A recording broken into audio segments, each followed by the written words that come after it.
Hello students, welcome to Akshar Learnings. Gravitation topic मधला next point है that is the free fall. So gravitational force on each and every object on the earth surface.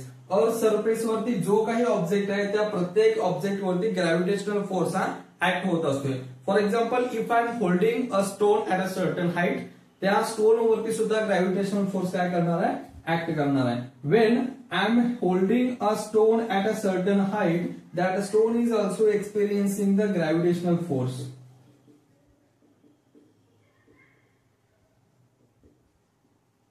But due to the application of opposite force on it, the stone is at the rest position. जेव्हा त्याला opposite direction मध्ये मी force apply केलेला आहे, त्यामुळे तो जो काय stone आहे, it is at the rest position. Okay, when I am releasing the stone, जेव्हा मी हा स्टोन रिलीज करणार आहे, मीन्स त्याच्या ऑपोजिटला म्हणजे ग्रॅव्हिटेशनच्या ऑपोजिटला जो काही मी फोर्स अप्लाय केलेला आहे, ज्या फोर्समुळे स्टोन हा स्टेबल आहे, जेव्हा मी हा फोर्स काढून टाकणार आहे, means that force is released, means the stone is release, that time it falls, the stone falls under the influence of gravitational force. जेव्हा मी स्टोनला होल्ड करून ठेवलेला आहे त्यावेळी तो रेस्ट पोझिशनला आहे, कारण जो काही त्याच्यावरती ग्रॅव्हिटेशनल फोर्स ऍक्ट होतोय त्याचा अपोजिट डायरेक्शनला मी फोर्स अप्लाय केलेला असल्यामुळे तो स्टोन काय होता, एका स्टेबल पोझिशन मध्ये होता. जेव्हा मी स्टोन सोडून दिला, that time only gravitational force acting on it, त्यावेळेला त्याच्यावरती फक्त ग्रॅव्हिटेशनल फोर्स ऍक्ट होणार आहे. And the stone is reaching the ground surface. Okay, तो stone काय आला, ground surface ला येऊन थांबलेला आहे. Okay, now see, when the object falls freely under the influence of gravitational force, or when the object falls under the influence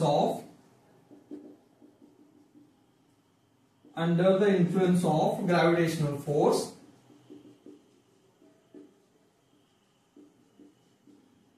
okay, when the object falls under the influence of gravitational force, we call it as free fall or falling freely. Okay, जेव्हा एक object मी एक certain height वरती hold करून ठेवलेला आहे आणि तो object rest पोझिशनला असणार आहे, जेव्हा मी त्याच्या ग्रॅव्हिटेशनल फोर्सच्या ऑपोजिट डायरेक्शनला फोर्स अप्लाय केलेला आहे. जेव्हा मी अप्लाइड फोर्स केलेला सोडून देणार आहे, त्यावेळी त्याच्यावरती ऍक्ट होणारा फोर्स कोणता आहे, ओनली ग्रॅव्हिटेशनल फोर्स. आणि जेव्हा हा ऑब्जेक्ट ग्राउंड रिअलला रीच होत आहे with the influence of gravitational force, त्याला मी काय म्हणणार आहे, free fall. Means what? When the object falls under the influence of gravitational force, we call it as a free fall, or the object is falling freely. Okay, when the stone is moving in the downward direction under the influence of gravitational force, there is some forces acting on it which opposes the motion of the stone. ज्यावेळी हा stone free fall न खाली येणार आहे, त्यावेळेला इथे कोणते तरी फोर्स याच्यावरती अप्लाय होणार आहेत, जे याच्या मोशनला ऑपोज करणार आहेत. Those forces are frictional force and buoyant force.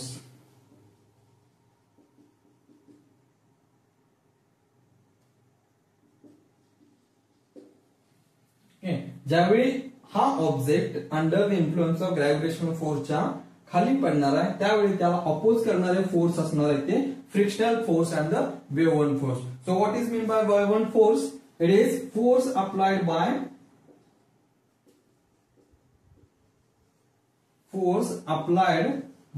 air. Okay, तो काय Bevan force म्हणजेच काय, it is a force applied by air or force exerted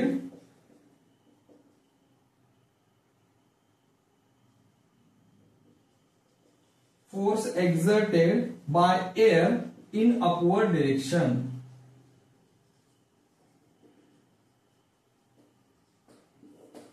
बेवन फोर्स म्हणजेच काय, जेव्हा फक्त एअरच्या कॉन्टॅक्ट मध्ये असताना हा स्टोन फ्रीली फॉल होत असते, त्यावेळी इथं जो काही एअर प्रेझेंट आहे, that air opposites the motion of the stone, that we call it as a buoyant force. Means force exerted by air in upward direction. या अपवर्ड डिरेक्शन मध्ये एअरनं जो काही फोर्स अपोजिट फोर्स अप्लाय केलेला आहे या स्टोनला we called it as a वेव्ह वन फोर्स आणि दुसरा आहे तो frictional force. Okay, when the under the influence of gravitational force हा ऑब्जेक्ट फॉल होत असणार आहे फ्री मध्ये, त्यावेळी हे दोन्ही जो काही फोर्स आहे त्याला अपोज करत असतात. Okay, when it is falling freely two forces are acting on it but the weight of the stone is मोर.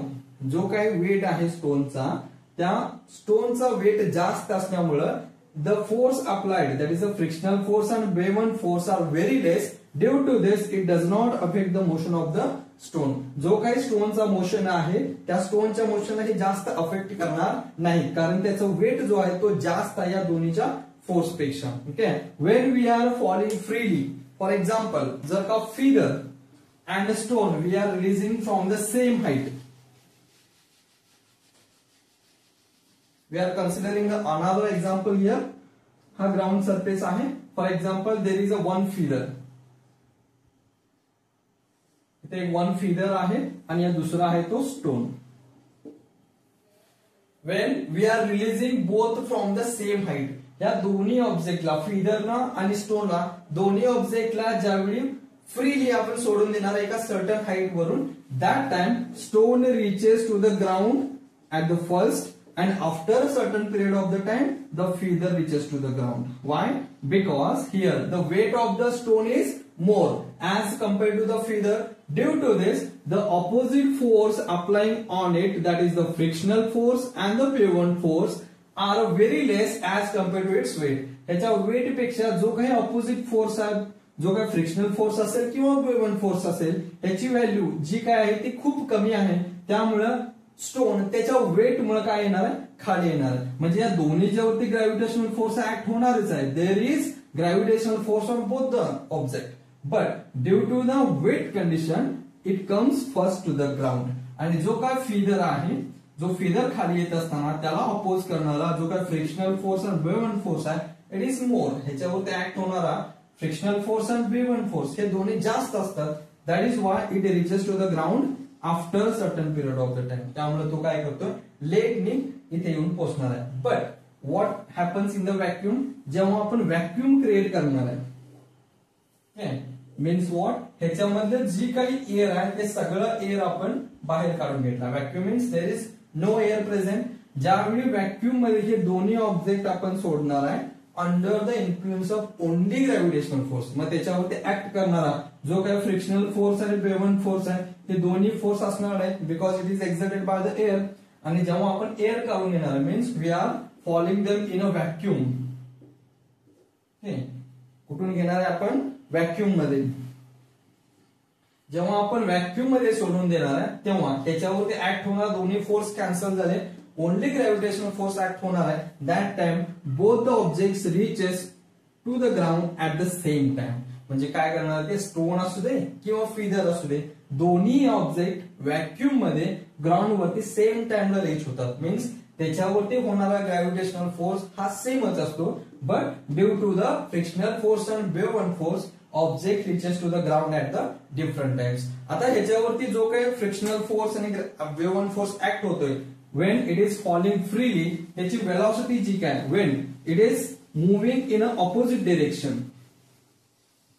ज्या वेळेला ऑब्जेक्ट अपवर्ड डिरेक्शनला मूव्ह होत असणार आहे दॅट टाइम जो काही ग्रॅव्हिटेशनल फोर्स आहे that is taken as a -g because it is moving in a opposite direction. आणि ज्यावेळी it is moving towards the ground surface we are taking at a g. म्हणजे जी काय velocity आहे जेव्हा object move व्हायला लागलाय that time there is acceleration produced in the of the object. त्या ऑब्जेक्टचं ऍक्सलरेशन प्रोड्यूस होतो that we taken as acceleration we are considering as under the influence of gravitation force that is acceleration due to gravity. काय करणार आहे आपण g consider करणार आहे. When we R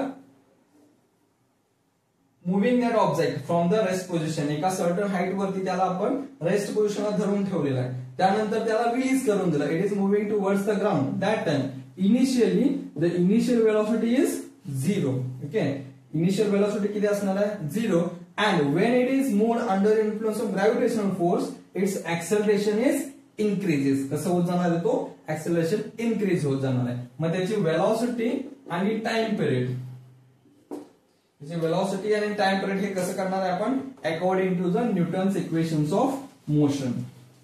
okay, so as we know that what are the Newton's equations of motion? First equation is that is V is equal to U plus AT. Second equation is S is equal to UT plus 1/2 AT square. And the third equation is V square is equal to U square plus 2AS. Okay, what we are considering here, initial velocity U is equal to 0 and acceleration is that is acceleration due to gravity, that is A is equal to G. Okay, for putting these values in this equation we get V is equal to AT, म्हणजेच V is equal to G into T. This is the first equation. Second is S is equal to 1/2 GT square and V square is equal to 2GS. Okay, so these are the three equations we get in order to calculate velocity and the time period during the condition of free fall. Okay, जेव्हा एखादा object free मध्ये fall होत असणार आहे त्याच्यावरती act होणारा force कोणता, बेवन force and the frictional force. Okay, means when the object falls freely only under the influence of gravitational force, then it is said to be falling freely or free fall. Okay, so it is about the concept of free fall.